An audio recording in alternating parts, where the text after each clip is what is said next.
오늘도 귀한 찬양으로 섬겨주시는 우리 임마누엘 찬양대와 우리 그리스도 찬양팀께 늘 감사드리고 하나님의 그 은혜와 평강이 늘 함께 하시기를 간절히 소망합니다. 할렐루야.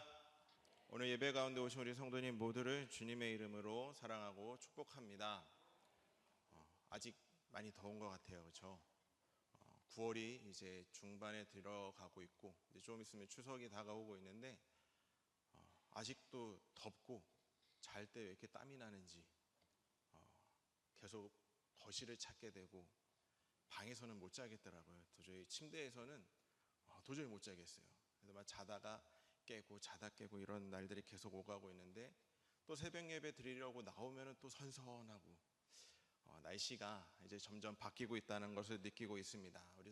우리 모든 성도님도 이제 날씨가 바뀌고 있을 때 아프지 마시고, 또 이번 여름이 뜨거워서 모기가 없었던 것 같은데 어느 순간 모기가 더 많아지는 것 같아요. 얘네들이 뜨거워서 날아다니지 못하고 있었는데 요즘 막 날아다니면서 저희 애들만 물고 있는 것 같아요. 막 다리에 물리고 여기저기 물려서 오는데 모기들도 또 기승하고 있습니다. 우리 아프지 마시고 가렵지 않도록 늘 건강하고 행복한 하루하루를 보냈으면 좋겠습니다. 그 중에서도 예수님과 함께함으로, 하나님과 함께함으로 더 행복함을 누릴 수 있으면 좋겠습니다. 우리 성도님들께서는 영화를 혹시 좋아하시나요? 영화 자주 보시나요? 잘 못 보실 거예요. 저도 잘 요즘 못 보는데 여기 우리 작은 영화관이 있잖아요. 거기 이제 종종 이제 한 번씩, 정말 한 번씩 어쩌다가 이제 저 빼고 저희 셋이만 갈 때도 있어요.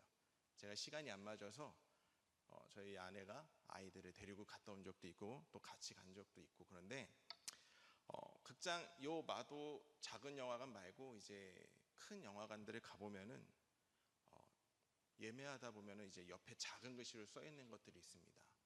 2D, 3D, 4D 막 이렇게 써 있는데 혹시 이게 다 무슨 뜻인지는 알고 계시죠? 3D는 이제 입체 영화입니다. 극장에 들어가는데 제가 안경을 쓰고 있는데 거기 안경을 하나 더 써야 돼요. 그래야지 영화가 잘 볼 수 있어요. 입체적으로 다가오는 겁니다. 막 이렇게 뭔가 주먹이 날아가면 정말 나를 주먹으로 때리는 것처럼 보이고, 뭐 총을 쏘면 정말 나를 총으로 쏜 것처럼, 그렇게 입체적인 영화를 이제 3D 영화라고 하는데, 처음에 이 3D 영화가 개봉됐을 때 너무 신기했어요. 근데 안경을 써야 될만이 볼 수가 있으니까 이 안경에 또 겹쳤으니까 너무 답답한 거예요.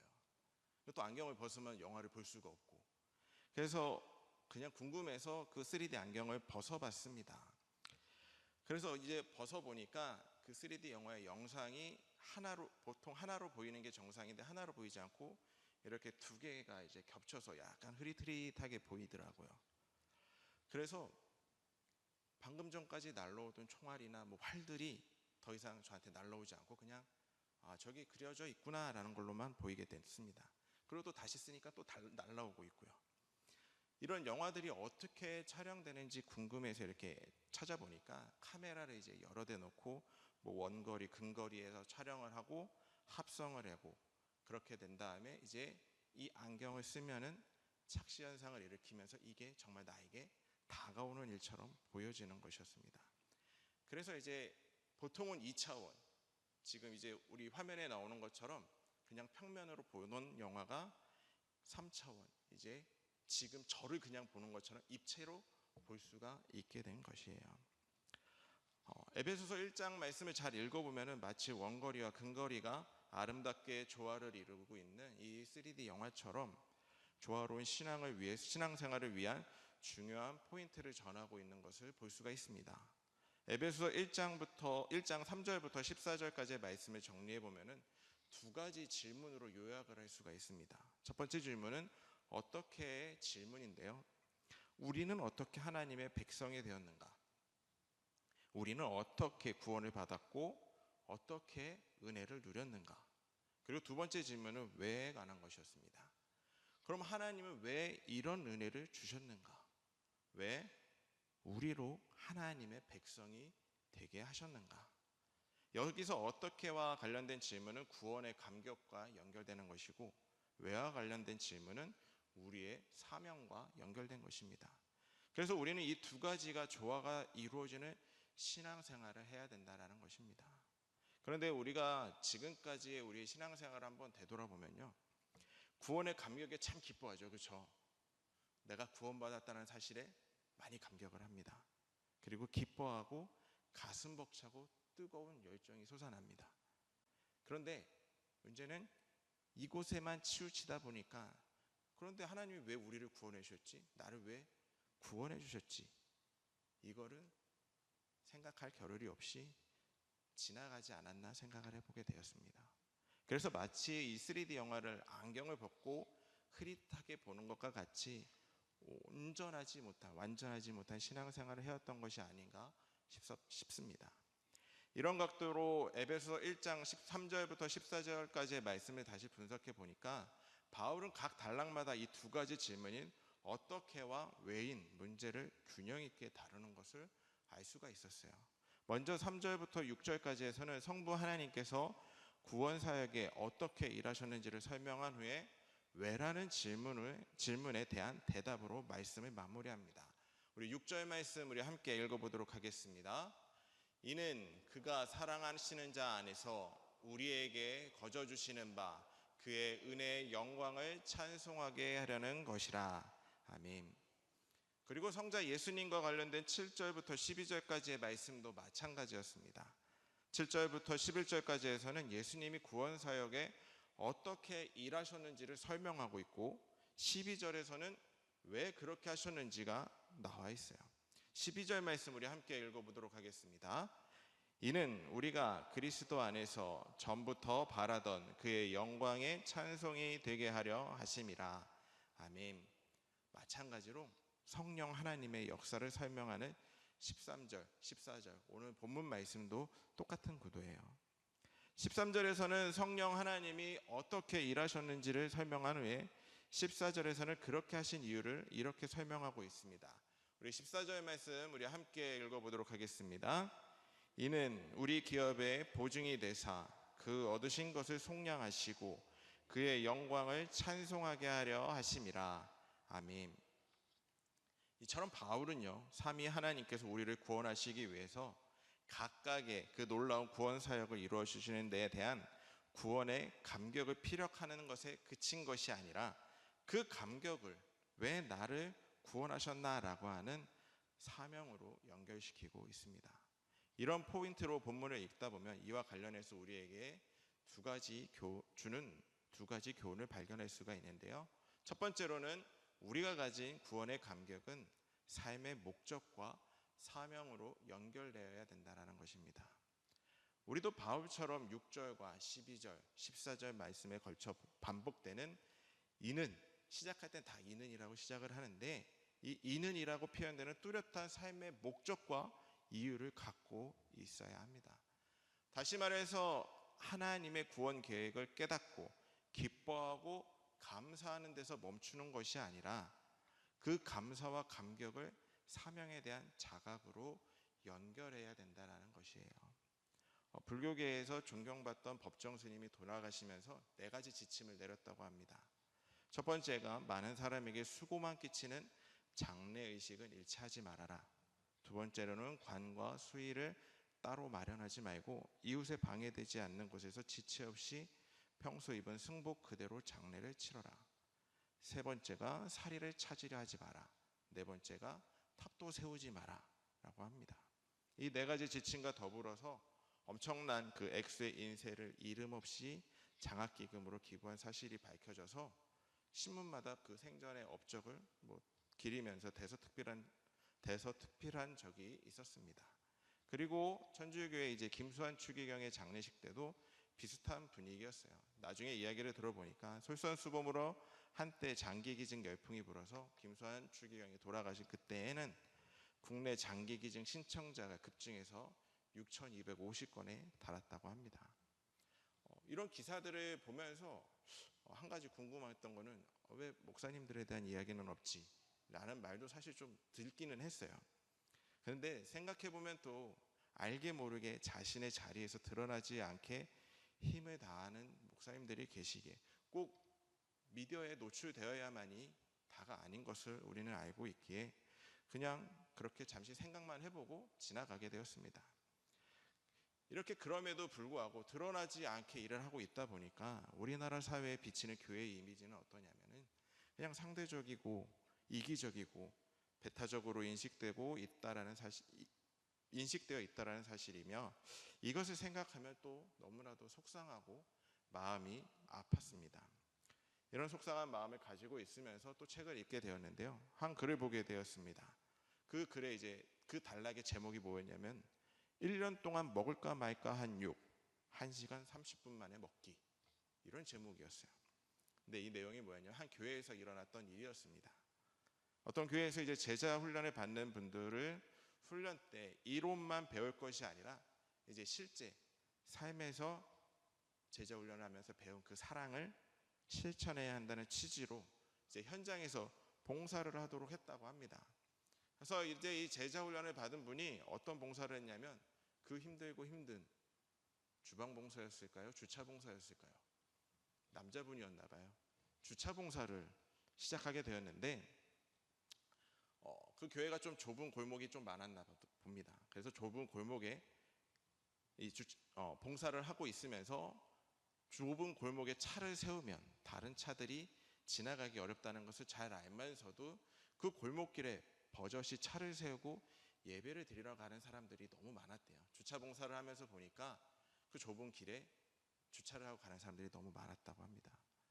그런데 또 이제 그 등산을 하러 가는 사람들이 또 그 길목을 지나다니고 있었다고 해요. 그러면서 한마디씩 했다고 합니다. 저 교회 다니는 사람들이 하는 짓 좀 봐라. 근데 한 명만 하면 되는데 등산 가는 사람이 한두 명이 아니었나 보더라고요. 이렇게 이 비슷한 욕을 1시간 반 동안 먹고 나니까 아무리 제자 훈련을 받고 그 마음을 가지고 봉사활동을 하는데도 불구하고 시험에 들었다고 합니다. 물론 교회 안에 주차 공간이 협소한데 지각하지 않고 예배드려야 한다는 그 마음이 앞서다 보니까 그런 실수를 했을 거라고 이해는 되죠. 저희는 이해가 돼요. 근데 그 주변에 있던 하나님 믿지 않는 사람들이, 그 이웃 주민들이 과연 그것에 대해서 이해를 할 수 있을까요? 이런 작은 데서 나오는 우리의 모습들이 기독교를 자기들만 아는 종교로 규정짓게 만드는 것이 아닐까, 그런 또 안타까운 마음이 들었습니다. 사랑하는 성도 여러분, 예배는요 희생이며 헌신입니다. 내가 은혜의 감격을 누리기 위해서 다른 사람에게 피해를 주는 것은 예배가 아니죠. 이 이야기에서 나오는 것처럼 교회의 주차 공간이 만약에 부족했다면 방법이 있습니다. 뭘까요?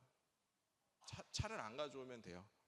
그리고 조금은 불편하지만 버스를 타려고 정거장에서 기다리면서 버스 타고 오면 됩니다. 거기서부터 우리의 예배가 시작된다라는 것입니다.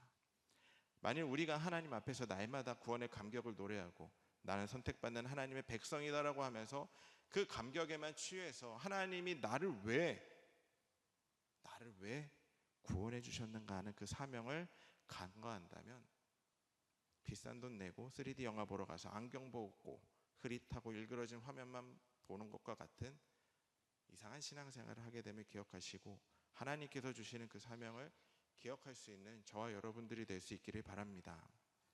혹시 우리 성도님들 한비아라는 분을 알고 계신가요? 예, 그분이 책인 지도 밖으로 행군하라는 거에서 본 이야기입니다. 원래 이분이 오지 탐험가였대요. 본인이 가고 싶은 곳으로 이곳저곳 다니면서 모험하는 것을 즐기는 분이셨는데 어느 날 갑자기 월드비전의 긴급 구호팀장으로 변신을 했다고 합니다. 그래서 어느 한 대학생이 이렇게 물었다고 합니다. 선생님은 왜 재미있는 세계 여행을 계속 하시지 왜 굳이 이 힘든 긴급 구호 일을 하게 되셨나요? 라고 묻자 자기도 모르게 이 한비아 씨는 이런 대답이 툭 튀어나왔다고 합니다. 이 일이 내 가슴을 뛰게 하고 내 피를 끓게 만들기 때문이죠. 그렇게 말하고 본인도 깜짝 놀랐대요. 한비아 씨가 무신결에 나왔던 이 일이 내 가슴을 뛰게 하고 내 피를 끓게 만든다. 이 글을 보면서 과연 지금 무엇이 내 가슴을 뛰게 하고 내 피를 끓게 하고 있는지 다시 한번 고민하게 되며 목사 안수를 받을 때 그 열정이 어디 갔는지, 다시 내 열정은 살아있는지 다시 한번 저도 고민하게 되었습니다.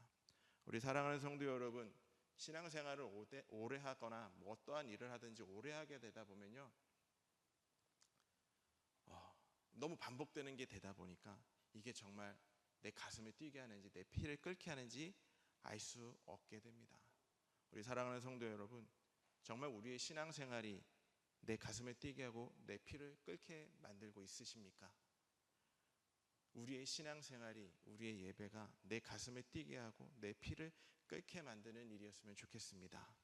그래서 구원의 감격이 하나님의 놀라운 일하심과 그 은혜 베푸심으로 말미암아 내가 하나님의 자녀가 되었다라는 그 놀라운 감격이 우리 안에 뜨겁게 자리 잡고 있으시기를 바랍니다.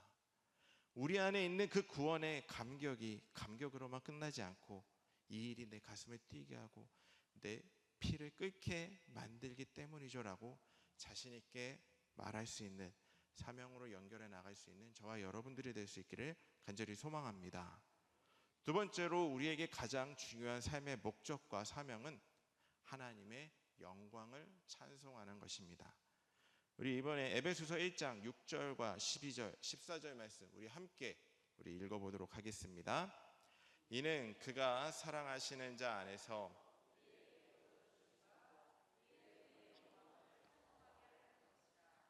이는 우리가 그리스도 안에서 전부터 바라던 그의 영광의 찬송이 되게 하려 하심이라. 이는 그 얻으신 것을 속량하시고 그의 영광을 찬송하게 하려 하심이라. 아멘. 자, 여기서 반복되는 거 아까 처음에는 이는이라고 이야기했죠. 그럼 이제 뒤에서 한번 보면은 뭐가 또 반복되고 있죠?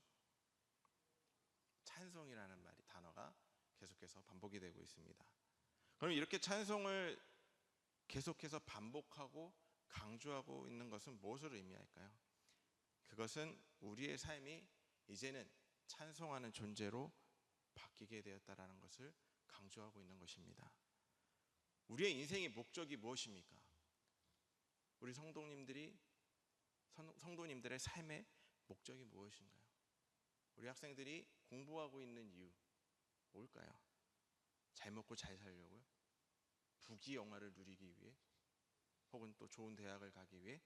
출세를 위해? 아닙니다. 우리의 삶의 목적은요, 인생의 목적은 하나님을 영화롭게 하는 것에 있다라는 것을 우리가 기억해야 됩니다.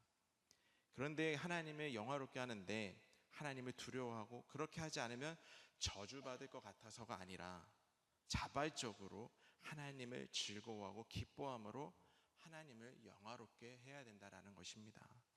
이 방금 말씀드리는 그 한비아 씨처럼 그 일이 내 가슴을 뛰게 하고 내 피를 끓게 하기 때문에 그렇게 하는 것이 우리의 삶의 목적이자 사명이어야 된다라는 것이에요. 이사야 43장 7절에 이런 말씀이 있습니다. 우리 함께 읽어보도록 하겠습니다.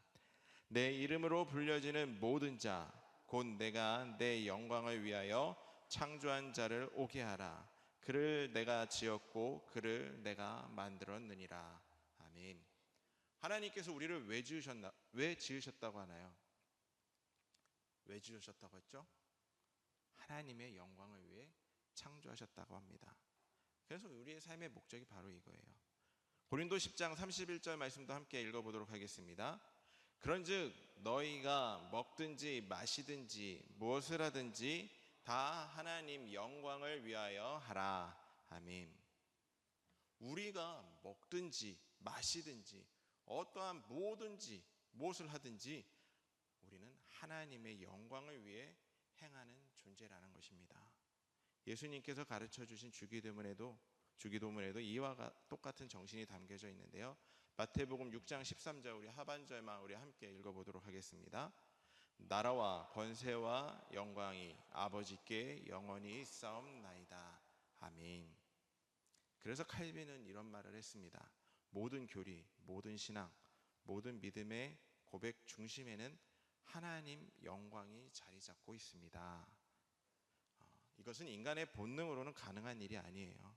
우리가 얼마나 자기 중심적인 존재입니까? 세상은 나를 중심으로 돌아가고 있잖아요. 내가 기준이 되어야 되고, 우리는 나이 때부터 본능적으로 자기 자신을 위하고 나이 때부터 나 위주로 생각을 하고 자기에게 좋은 것을 진리인 것처럼 사는 존재가 바로 우리 인간입니다. 그렇기 때문에 하나님을 위해 사는 것은 자연스럽게 일어나는 일은 아니라는 거예요. 우리가 우리의 육신을 쳐서 복종시키며 날마다 자기 본능과 싸워야 됩니다. 그래서 결국은 내 영광을 구하는 것이 아니라 하나님의 영광을 구하는 자리로 나아가야 된다는 것이에요. 이것을 하나님께서 원하고 계십니다. 하나님께서 원하시는 것을 행하시는 저와 여러분들이 될 수 있기를 간절히 소망합니다. 이러면서 우리가 한 가지 꼭 기억해야 될 것이 있는데, 우리는 하나님의 영광을 위해 창조된 존재이며 그 영광을 위해 살아야 되는 존재라고 이야기를 했습니다. 근데 여기서 말하는 하나님의 영광이란 구체적으로 무엇을 말하는 걸까요? 하나님의 영광을 위해 살아야 된다는 것은 알고 있죠. 그렇죠? 우리는 그렇게 창조된 존재라는 것을 알고 있습니다. 근데 하나님의 영광, 이것이 무엇일까요? 이 말을 제대로 이해하려면 누가복음 2장 14절 말씀을 꼭 알고 있어야 되는데, 우리 함께 읽어보도록 하겠습니다. 지극히 높은 곳에서는 하나님께 영광이요, 땅에서는 하나님이 기뻐하신 사람들 중에 평화로다 하니라. 아멘. 우리가 하나님의 영광을 제대로 추구하는 인생이 되려면 예수님께서 이 땅에 오셨을 때 예수님께서 구현하신 두 가지 영광의 모습을 본받아야 합니다. 즉, 위로는 하나님께 영광이 되는 인생, 아래로는 우리의 삶과 섬김을 통해서 평화를 구현해내는 인생이 하나님께 영광이 된다는 것입니다.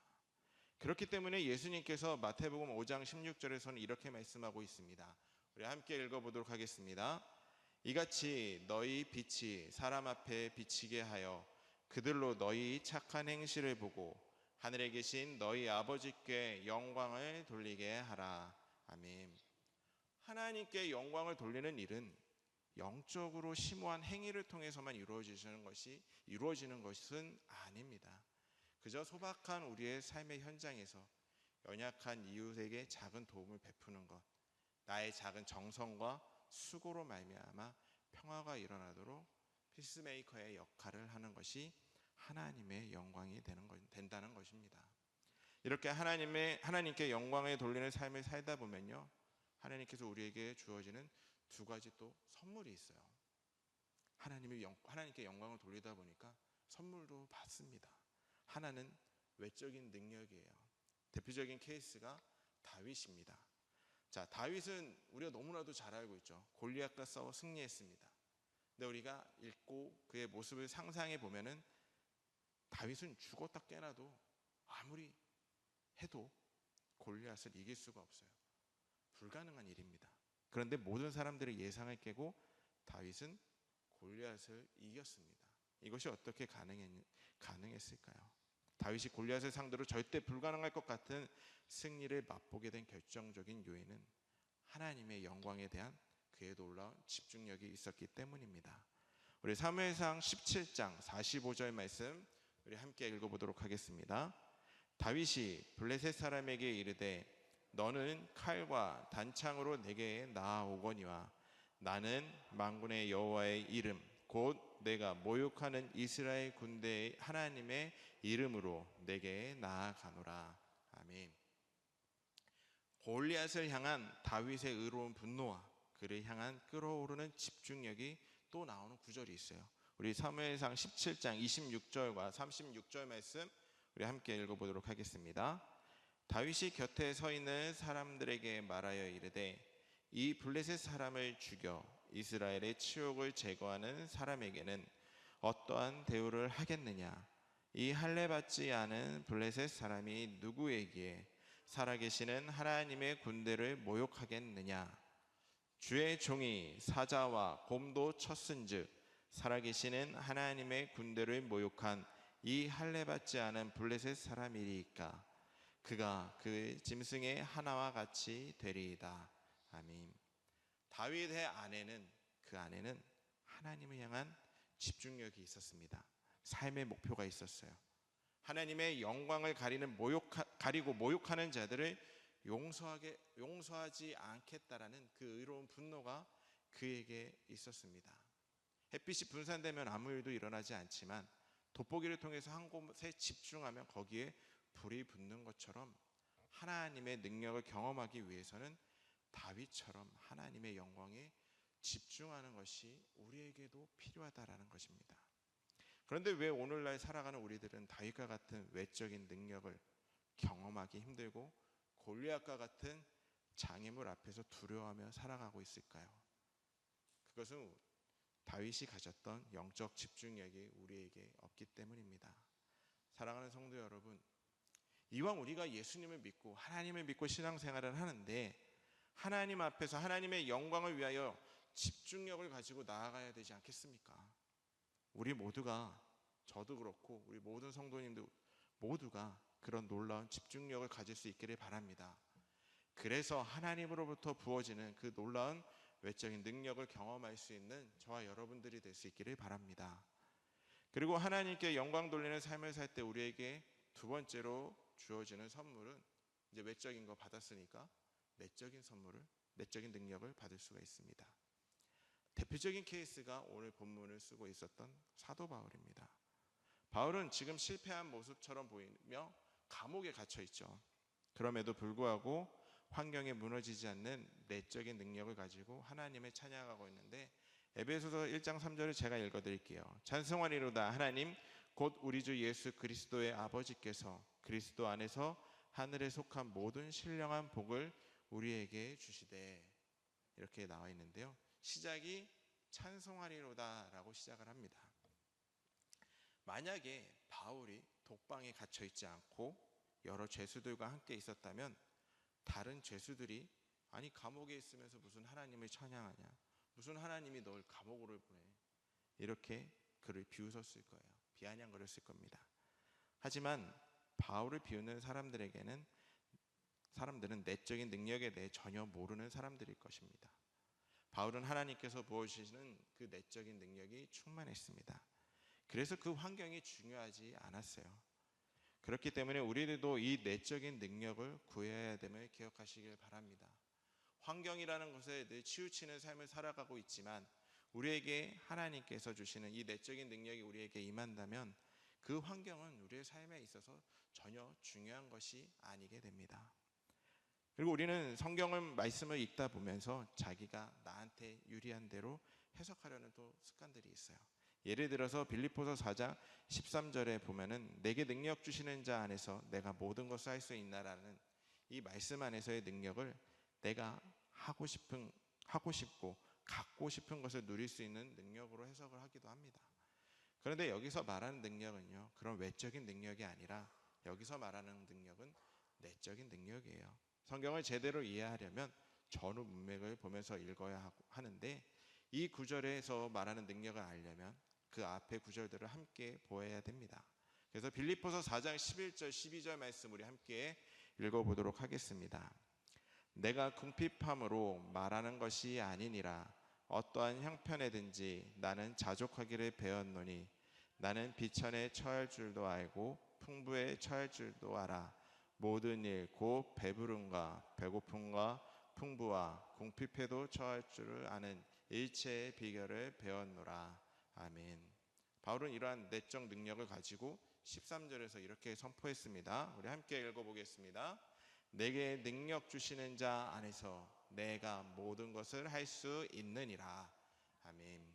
따라서 여기서 말하는 능력은요, 실패하지 않는 능력, 사업을 했다 하면 성공하는 것과 같은 외적인 능력을 말하는 것이 아니라 오늘 바울과 같이 감옥에 갇히고 억울한 일을 당해도 그 환경에 무너지지 않는 내적인 능력을 뜻하고 있는 것입니다. 하나님의 영광을 구할 때 우리에게는 이 내적인 능력이 충만히 임하게 됩니다. 그래서 바울처럼 감옥이라는 그 열악한 환경에서도 여전히 기뻐하며 감사할 수 있는 능력 있는 삶을 살 수 있게 됨을 기억할 수 있는 저와 여러분들이 될 수 있기를 간절히 소망합니다. 사랑하는 성도 여러분, 우리는 예수님 믿고 부자 되고 예수님 믿고 성공하는 외적인 능력만 추구하는 인생이 아니라 말씀대로 살다가 손해보고 억울한 임에 당하는 실패의 자리에서도 바울과 같이 내게 능력 주시는 자 안에서 내가 모든 것을 할 수 있느니라라는 고백할 수 있는 내적 능력이 가득한 삶을 살아갈 수 있기를 바랍니다. 그리고 하나님께 영광을 돌리며 살아가는 자로서 외적인 능력과 그 내적인 능력을 균형 있게 누리면서 우리의 삶을 통해서 하나님의 은혜가 임하며 늘 하나님께서 주시는 그 가슴 뛰는 그 사명을 가지고 이 세상에서 하나님을 나타내며 살아갈 수 있는 저와 우리 사관교회 모든 성도님들이 될 수 있기를 간절히 소망합니다. 우리의 이 가슴 뛰는 사명을 나타낼 수 있는 일이 곧 시작이 됩니다. 전도축제가 시작이 돼요. 하나님이 우리에게 주시는 열정을 표현할 수 있는 방법은 우리가 하나님께 받은 그 은혜를 나누는 것입니다. 우리만 알고 있으면 어떻게 해요? 천국에서 우리의 주변의 이웃들을 다 같이 만나야 되지 않겠습니까? 전도축제뿐만이 아니라 그건 그 6주만의 일이 아니라 늘 언제 어디서나 내가 받은 하나님의 은혜를 가슴 뛰는 그 사명을 가지고 내가 하나님의 은혜를 전하면서 살겠다라는 그 사명을 가지고 언제 어디서나 어떠한 환경 속에서도 어떠한 상황 속에서도 주님의 복음을 전할 수 있는 저와 여러분들이 될 수 있기를 간절히 축원합니다. 기도하겠습니다. 사랑과 은혜가 충만하신 하나님, 처음 우리가 하나님을 알고 하나님을 믿었을 때 우리의 가슴은 설레었고 늘 두근두근 뛰었었습니다. 하나님이 날 구원하셨음에 감사함으로 살아갔습니다. 그런데 시간이 흐르다 보니까 환경이 무너질 때도 있었습니다. 주님 앞에 고백하오니 무너졌던 우리를 용서하여 주시고 다시금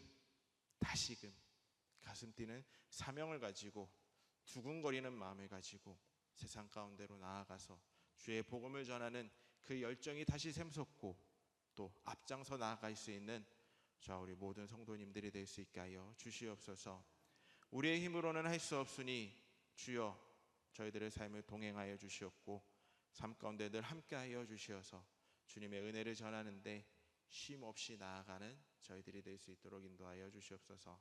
언제나 주님으로 인하여 가슴 뛰는 삶을 살아가길 원합니다.